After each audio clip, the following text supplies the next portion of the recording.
selalu bebarengan. Tapi adapun siapa yang berbuat,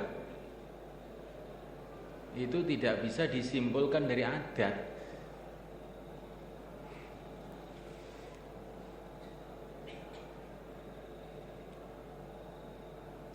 Setiap ada api kita sentuh panas, berulang-ulang berkali-kali, sekali, 2 kali, 10 kali, 1000 kali, 1.000 kali. Kesimpulannya apa? Kesimpulannya api memanaskan, keliru. Kesimpulannya api selalu bebarengan dengan panas. Kesimpulannya itu. Adapun yang memanaskan itu lain lagi permasalahan.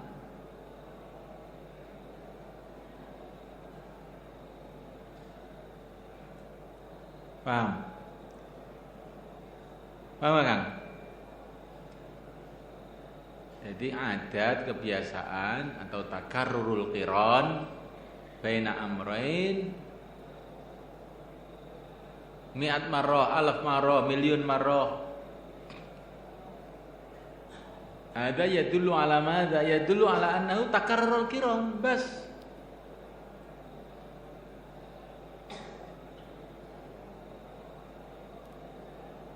Wa man al-fa'il ada syai' akhar. Qad jarad al-'adah mi'at marrah, miliun marrah annan nar yaqtaranat bil ihraq. Ada miliun marrah, alaf miliun marrah. Yadullu ala madza? Yadullu ala annahu takarrurul qiran. Qad jarad al-'adah. Walakin manil mukhrij? Ada syai'un akhar.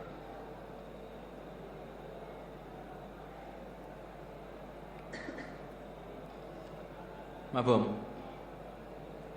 Ini penting lah ini. Karena sudah menjadi kebiasaan manusia itu kalau dua perkara itu selalu bebarengan, maka kemudian pikiran kita ini memastikan mesti selalu bebarengan. Oh, tidak. Belum pasti.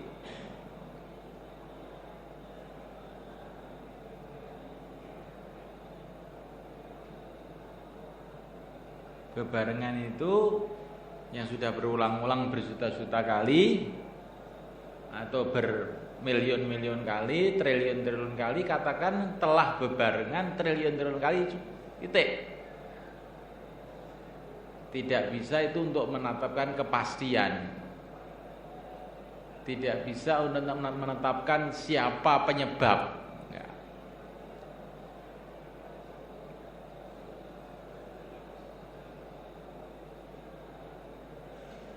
Penyebab itu lain lagi. Siapa penyebabnya? Penyebabnya adalah yang membuat dua perkara itu bebarengan. Ya. Penyebabnya terjadinya kebakaran adalah yang menciptakan bebarengannya api dengan kebakaran itu. Bukan api menciptakan kebakaran, bukan. Yang menciptakan api bebarengan dengan kebakaran itulah penyebabnya. Nah, adapun api bebarengan dengan kebakaran itu kamu katakan aja bebarengan berjuta-juta kali, itu aja. Siapa penyebabnya? Penyebabnya penciptanya, hari kayak gitu.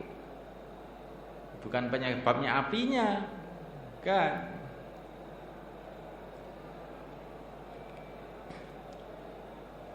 Ini sebetulnya perkara ini wadih, jelas sekali. Tapi karena sudah menjadi kebiasaan manusia itu terpengaruh dengan bebarengan tadi itu.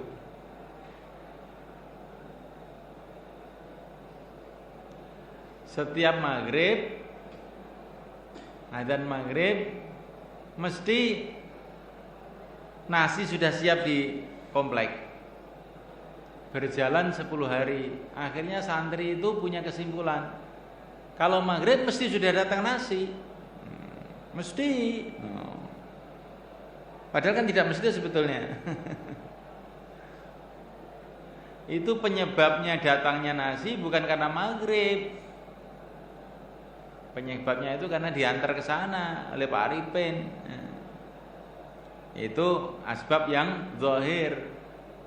Hakikatnya bukan itu. Hakikatnya Allah menggerakkan makhluk-makhluknya untuk mendatangkan nasi ke sana. Itu tidak ada kaitan dengan maghrib, cuman bebarengan dengan maghrib.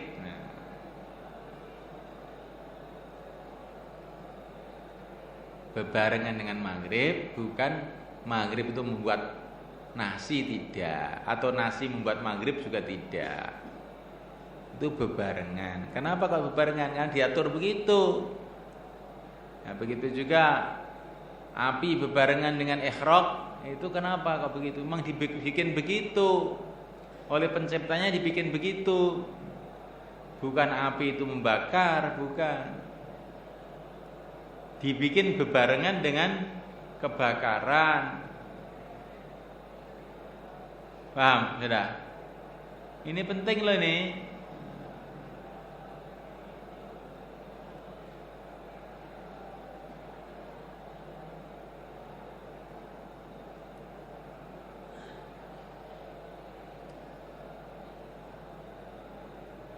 Kalau orang amal baik, maka akan datang kebaikan-kebaikan. Kalau orang amal buruk, maka datang keburukan-keburukan. Ini pasti apa enggak? Pasti apa enggak? Coba.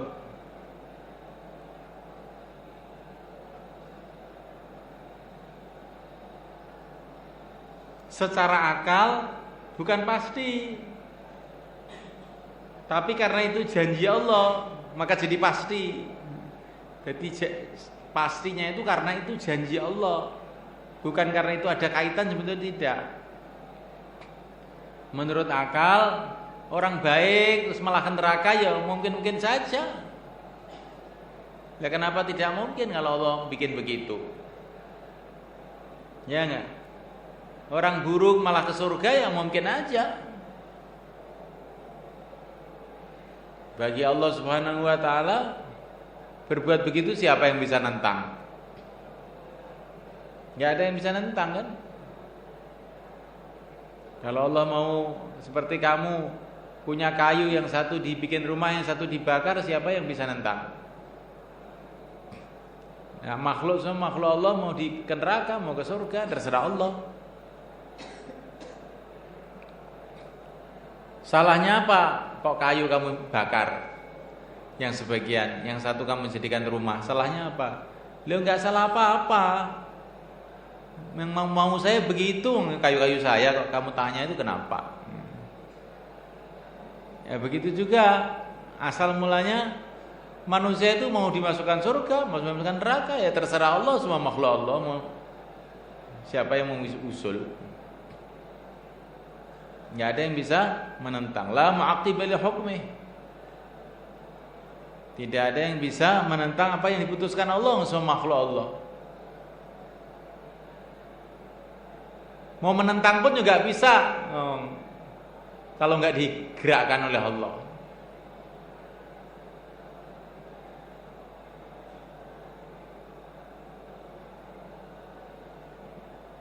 Maka ketika orang-orang kafir dimasukkan ke dalam neraka, wa asyraqatil ardu binur rabbiha.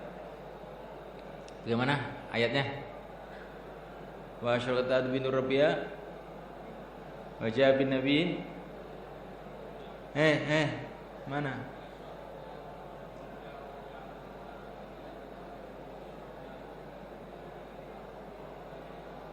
Terus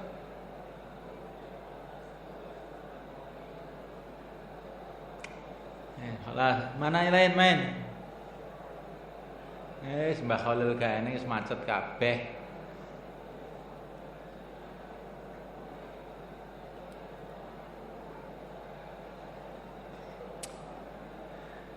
Ringkasnya itu ketika sudah diputuskan semua masuk, yang orang kafir masuk neraka, orang iman masuk surga. Wa qila alhamdulillahi rabbil alamin, maka semuanya mengucapkan alhamdulillahi rabbil alamin. Sampai orang yang ke neraka itu pun juga mengucapkan alhamdulillahi rabbil alamin. Ya, ini sudah yang paling tepat. Segala puji bagi Allah rabbul alamin. Jadi kalau Allah sudah bikin orang itu setuju, ya tetap setuju aja, nggak bisa nolak. Itu maksud saya. Jadi jangan kamu punya pikiran bagaimana kalau orang protes. Kalau Allah bikin nggak protes, nggak protes. Kalau Allah bikin protes, ya protes. Maka nanti di akhirat tuh nggak ada orang bisa protes. Karena apa? Allah nggak akan bikin tidak akan gerakkan mereka untuk protes, nggak bisa protes. Kalau dunia sebagian ada yang protes, karena apa? Orang-orang yang protes itu tanda mereka tidak beriman dengan keadilan Allah, akan dimasukkan neraka gitu. Cuman itu aja masalahnya. Saya protes, oh ya nggak apa-apa, berarti daftar neraka, teruskan aja. Ya, gitu aja.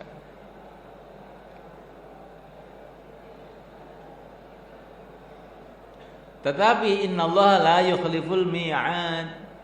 Allah tidak mungkin menyalahi janjinya. Maka enggak mungkin orang iman itu terus ke neraka, orang kafir ke surga, itu enggak mungkin karena janji Allah. Tapi secara akal ya mungkin aja, terserah Allah mau diapakan.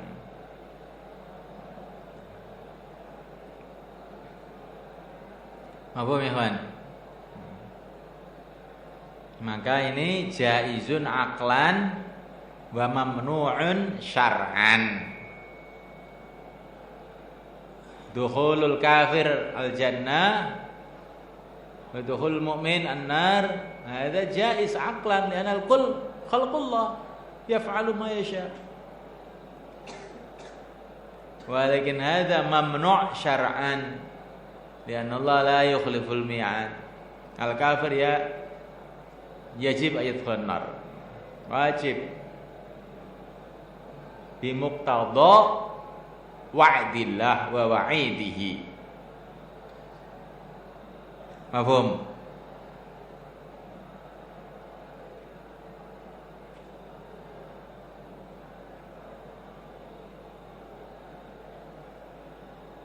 Waktu saya di Aceh waktu tsunami itu, saya datang beberapa ulama, orang-orang Aceh itu banyak baca kitab ini juga.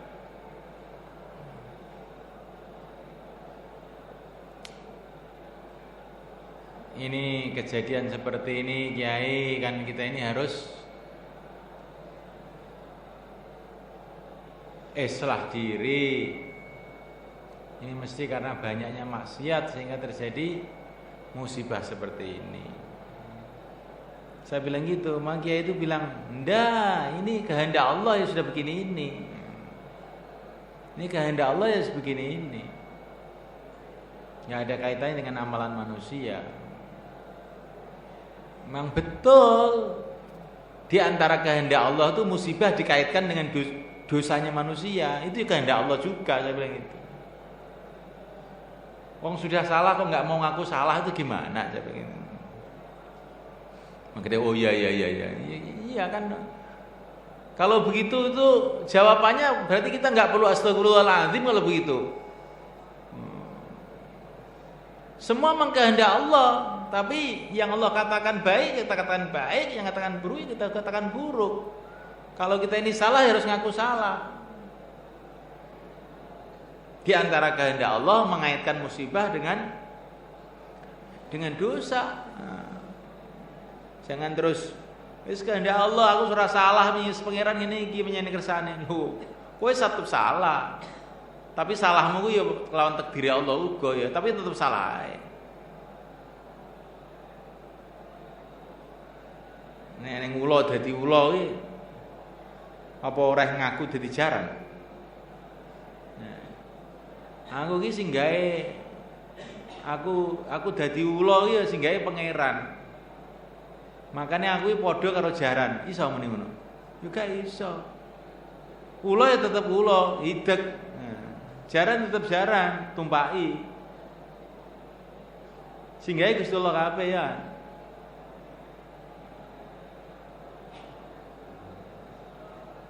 Sitoke digawe karo dipitik, sitoke digawe dadi manusa. Sing gawe sapa? Gusti Allah kabeh. Apa berak pitik mbleh manusa? Gak oleh to. Iya padha makhluke lho, nyapa manusa sing mbleh, mbok ya pitik kenten mbleh kowe. Iso ngono? Ya ora. Kabeh sing gawe Gusti Allah, tapi pitik tetep pitik, manusa tetep manusa. Salah tetep salah, bener tetep bener. Walaupun sing gawe Gusti Allah. Nah, kuwi kudu jelas wi. Sehingga kita iso ngumpulake antarane hakikat syariat istilah wong sufi.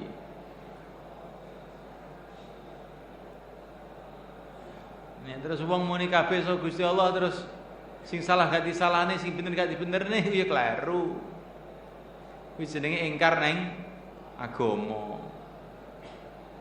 Nek wong sing ngarani kabeh mlaku mulai dhewe-dhewe tanpa Allah, itu jenenge ingkar neng takdir, ya keluar dari agama. Loro-lorone kudu digoceki. Alah salah sitok mawon malah mumet ngoten niku. Makane iman ku la ilaha illallah Muhammadur Rasulullah. La ilaha illallah itu tauhid. Menetapkan tauhid kullun min indillah, Muhammadur Rasul menetapkan syariat, yang halal kita halalkan, yang haram kita haramkan. Tapi yang halal haram itu semua juga dari Allah, milik Allah, ciptaan Allah. Mahfum? Iki kudu sing mancep kang iki perkara iki.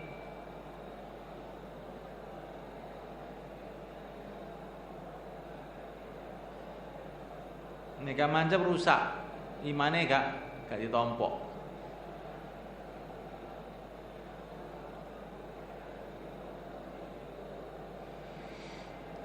Falaisa lil adati, maka tidak ada bagi kebiasaan fi dalam ta'yin madkhalun, tempat masuk. Wala minha, dan tidak pula dari adat yutalaqa, diterima ilmu dzalika, mengetahui fa'il tersebut. Wakis, dan kiaskanlah ala hadza, atas perkara ini, sairul ahkam, seluruh hukum-hukum al-adiyati yang adat. Kakauni ta'ami, seperti adanya makanan musybihan adalah mengenyangkan, wal ma'i, dan air murwian adalah menyegarkan. Wa syamsi, dan matahari, mudhi'atan, menerangi, wasikini, dan peso, qati'atan, memutuskan, wa nahwi dzalik mimma la yanhasiru, yaitu perkara yang tidak terhitung. Wa inna ma yutalaqa, dan hanyalah diterima al-ilmu, pengetahuan, bi fa'ili hadil athar, dengan yang membuat athar-athar ini, kekenyangan, penerangan dan sebagainya itu, al-muqarinati, yang athar-athar itu bebarengan lihadil asya, kepada perkara-perkara ini. Diterima pengetahuan itu min dalilail aqli wan naqli, dari dua dalil akal dan nakal. Waqat adbaqa, dan telah mufakat al-aqlu akal, wa syar'u, dan syarak, ngalang firadil maula, atas menyendirinya, atas mandirinya Tuhan Jalla wa'azza, bi ikhtira'i jamil kainat, dengan menciptakan seluruh perkara yang ada, umuman, secara umum.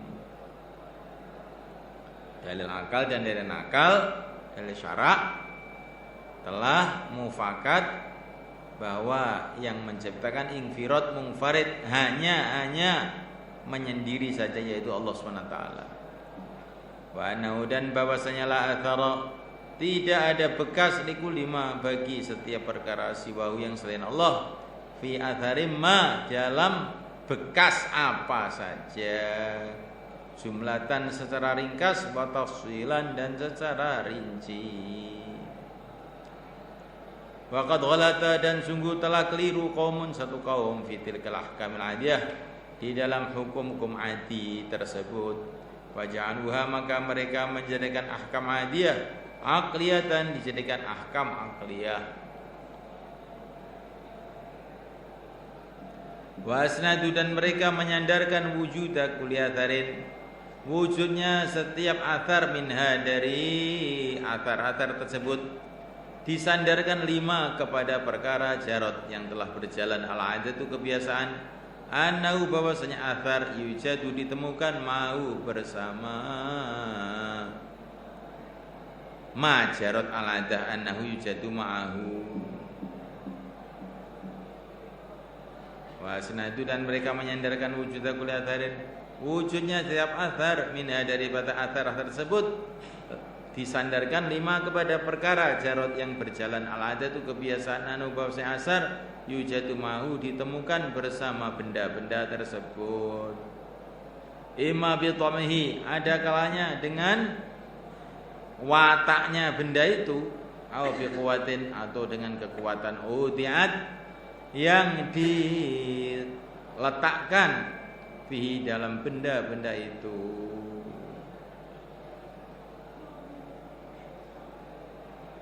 Ditomahi. Jadi ada orang keliru sehingga memanaskan, mengenyangkan dan sebagainya disandarkan kepada api, disandarkan dengan makanan. Imma bitomaihi, ada kalanya dengan wataknya. Memang wataknya api itu begitu, tabiat maknanya keadaan aslinya begitu, atau oleh Allah dikasih kekuatan untuk itu. Au bi quwatin udiat bihi, atau dengan kekuatan yang ditaruh di dalam benda-benda itu.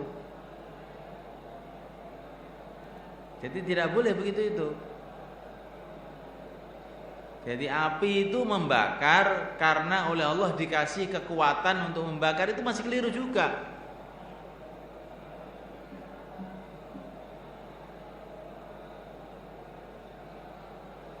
Kalau api itu membakar karena memang wataknya api itu membakar, itu sudah jelas keliru. Kita semua sudah tahu. Dan insya Allah semua orang Islam juga tahu masalah ini. Itu keliru jelas. Membakar kan diciptakan oleh Allah untuk membakar, ya itu benar. Tapi ini ada yang biquwatin udi'at fihi. Orang yang punya keyakinan api itu dikasih oleh Allah kekuatan untuk membakar, itu pun masih keliru juga.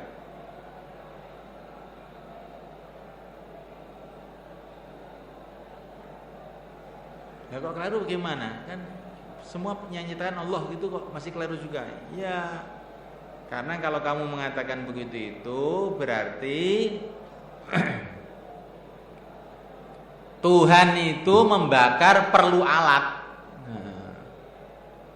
yaitu api. Berarti Tuhan itu masih punya hajat kepada makhluk. Itu bertentangan dengan qiyamuhu bi nafsihi. Nah yang benar bagaimana? Allah menciptakan kebakaran ketika Allah membarengkan api dengan kayu. Yang benar gitu. Itu secara ilmiah loh ini. Secara ilmu kalam itu harus begitu. Bukan api membakar, karena memang wataknya api membakar. Bukan pula Allah kasih kekuatan kepada api untuk membakar, tidak. Tetapi Allah menciptakan kebakaran di saat bersentuhannya api dengan apa? Dengan kayu, umpamanya begitu.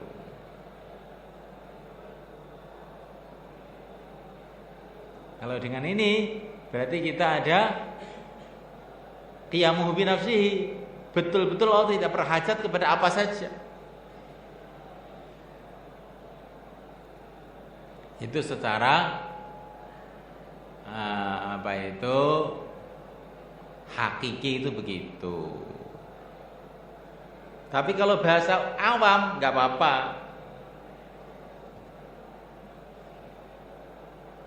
Allah ciptakan kebakaran dengan api sih nggak apa-apa. Karena itu orang awam juga sudah memahami bahwa itu maksudnya adalah semua yang menciptakan Allah. Nah, kan gitu maksudnya, itu aja. Tapi kalau bahasa ilmiah masih keliru. Masanya itu bahasa yang letterlek itu masih keliru. Tapi kalau bahasa dengan makna untuk memudahkan itu sudah nggak apa-apa. Karena di Quran juga begitu, wahya bil ardha ba'da mautiha. Allah menghidupkan dengan api tanah-tanah setelah matinya. Maknanya kalau secara ilmu kalam, Allah telah menghidupkan api bersamaan dengan Allah menurunkan hujan. Bukan Allah Subhanahu wa taala menghidupkan tanah melalui alat hujan, tidak. Kalau begitu kamu katakan begitu berarti Tuhan itu perlu alat namanya. Tapi dalam bahasa umum sudah boleh itu. Yang menciptakan semua Allah.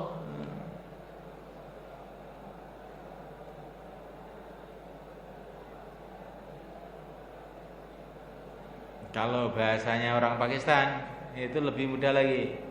Allah yang menciptakan api, Allah yang menciptakan sifatnya api, Allah yang menciptakan hasilnya api. Nah, itu juga biar mudah dipahami orang semua itu. Allah yang menciptakan api, Allah yang menciptakan panasnya api, Allah yang menciptakan kebakaran sebab api. Ya, itu pun juga sudah benar. Tapi kalau ingin bahasa yang letterlek sekali, harfi betul, tidak begitu sebetulnya.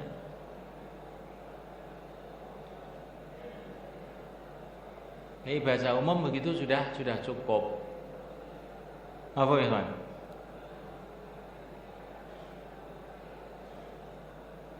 Lah kok di Quran ada, kalau itu bahasa itu belum cukup kenapa? Quran itu menggunakan bahasa Arab yang umum. Sekarang kalau menurut ilmu kalam, kamu gembira. Kenapa kamu gembira? Saya itu loh melihat santri-santri ini gembira karena semua pada ngaji. Kleru itu. Katanya Abdul Qadir Al-Jurjani, kata-kata begitu tuh kleru. Saya gembira karena melihat kamu, kleru. Allah menjadikan aku gembira ketika aku melihat kamu. Sebetulnya begitu. Allah menjadikan aku gembira ketika Allah menggerakkan aku untuk melihat kamu. Yang benar gitu sebetulnya. Tetapi karena yang bicara ini orang ahlul iman, saya gembira melihat kamu itu tidak salah. Itu perkataan orang, ya seperti itu loh.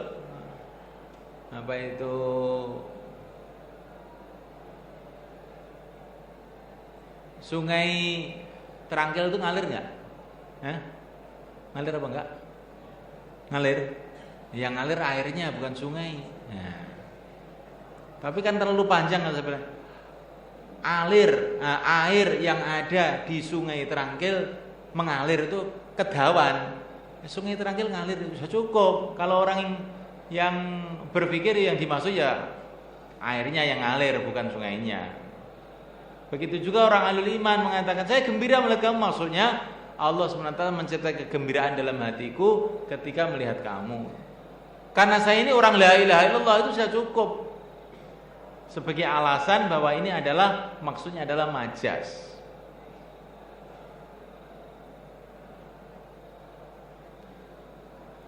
Allah SWT mengatakan wahya bil ardha mautiha, itu pun sudah cukup bagi orang yang berpikir, karena sebelum itu atau setelah itu Allah sudah mengatakan qulun min indillah, sudah cukup. Paham maksudnya? Jadi antara bahasa pembicaraan umum dengan bahasa letterlek ilmiah itu kadang-kadang berbeda.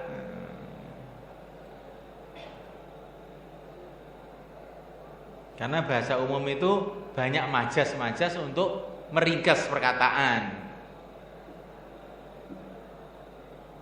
Untuk meringkas perkataan.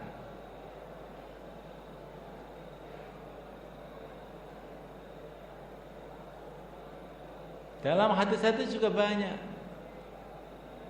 Rasul sudah kenyang dengan tidak pernah kenyang. Loh, kok tidak pernah kenyang dengan roti yang lembut selama 3 hari. Loh.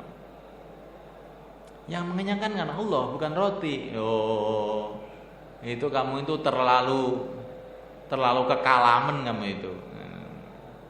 Itu bahasa umum ketika diucapkan oleh ahli tauhid. Saya kenyang dengan nasi, saya kenyang dengan roti, itu enggak apa-apa.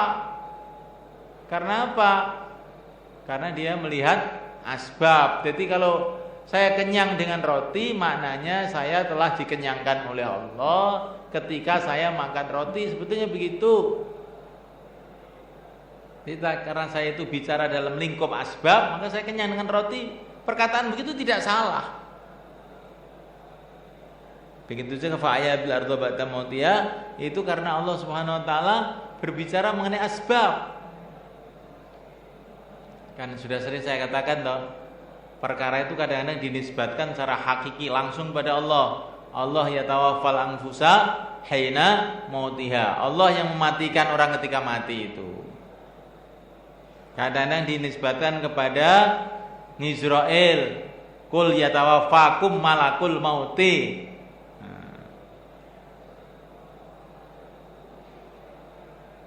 Kadang-kadang dinisbatkan kepada Allah dan kepada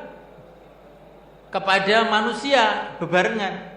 Walam taqtuluhum walakinnallaha qatalahum.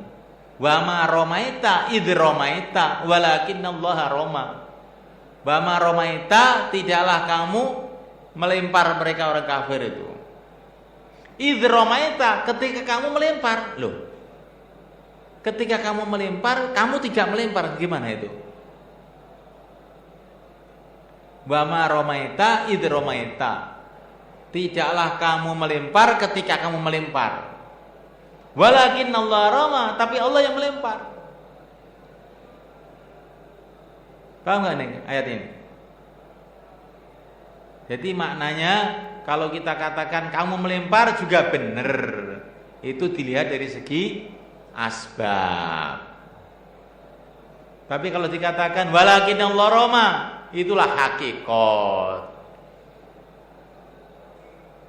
Paham enggak maksudnya? Ini penting memahami, kalau enggak jadi Wahabi kamu. Dikatakan tanahalu bil muqad wa tanfarjul qurab. Wah, ini musyrik ini. Yang bisa tanahalu bil muqad wa tanfarjul qurab itu Tuhan itu. Ini menuhankan makhluk. Oh, kamu keliru. Ini bicara asbab. Memang betul Rasulullah itu asbabnya tanahalu bil muqad wa tanfarjul qurab itu secara asbab begitu memang. Sebagaimana firman Allah, "Ma arsalnaka illa rahmatan lil alamin." Tanhalu bil uqat wa tanfilul qurab wa tubil hawa, itu kan rahmatan lil alamin itu. Kan rahmat semua itu. Dilihat dari segi asbab. Kalau dilihat dari segi musabbibul asbab, ya qulun min indillah. Dilihat segi asbab, romaita. Dilihat dari segi musabbibul asbab, walakinnallaha roma.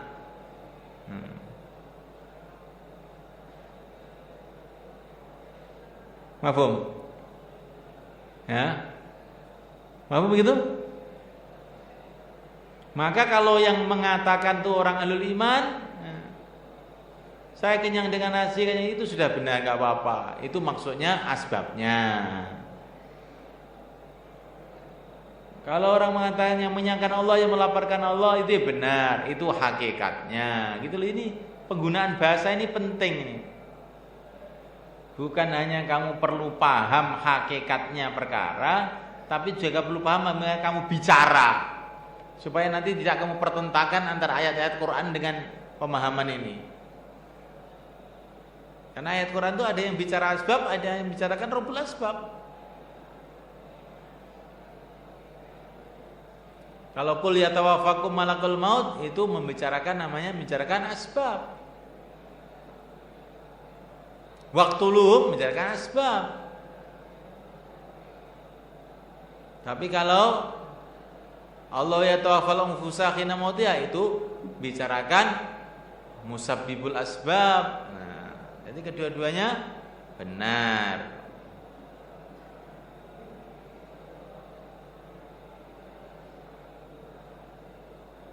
Jane sing salah sapa to urusan iki? Sing salah sapa? Di mahkamah ini ada proses. Siapa yang salah sebenarnya siapa? Enggak ada yang salah, Pak Hakim. Semua takdir Allah.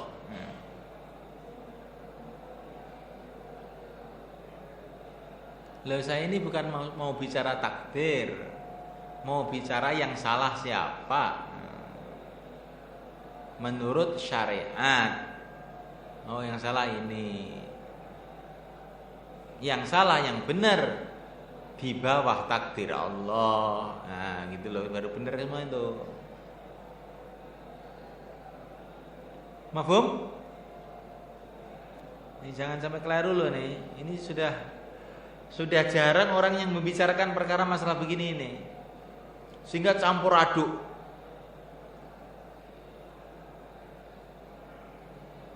Kalau sudah bicara asbab seolah-olah tidak ada takdir, kalau bicara takdir seolah-olah tidak ada asbab, keliru. Bicaralah takdir, tapi juga memandang asbab, karena asbab itu maksud takdir Allah juga. Bicaralah asbab, jangan lupa takdir. Nah itu yang benar. Itu namanya memandang sesuatu dengan dua mata. Satu mata melihat asbab, satu mata melihat musabbibul asbab. Nah itulah namanya ma'rifat.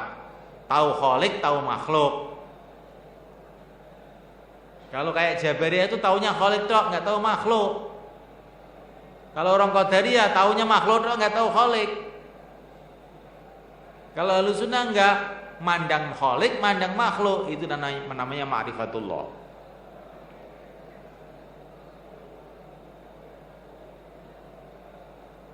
Gimana Beb? Cocok gak Beb? Bener apa enggak? Ada pertanyaan lagi? Ayo mau tanya ini. Nanti gak paham gak tanya. Akhirnya sesat menyesatkan. Ayo. Mabum sampai sini. Apa?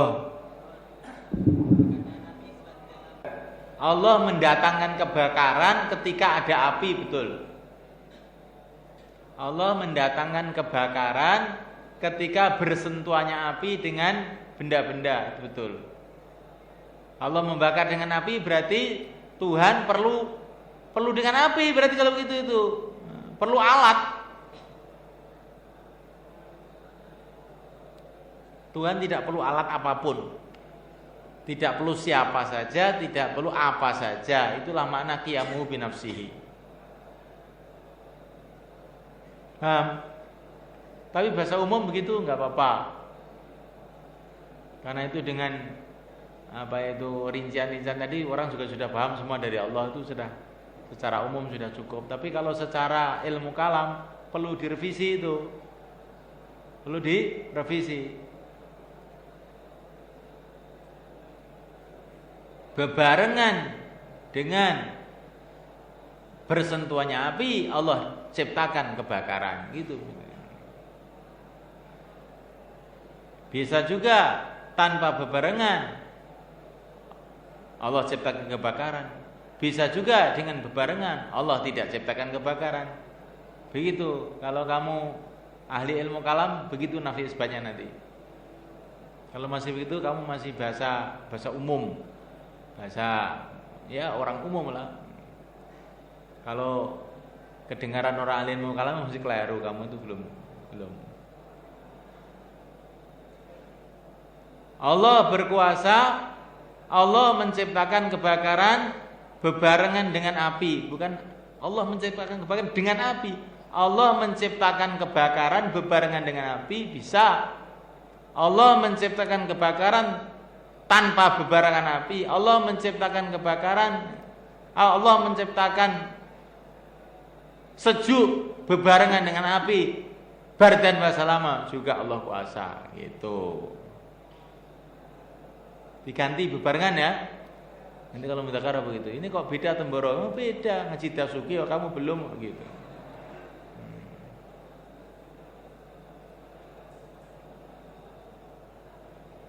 Jadi itu kurang, istilahnya kurang teliti. Nah, kalau menurut orang ilmu lagi kurang teliti perkataan seperti itu. Apa lagi? Dah, subhanallah.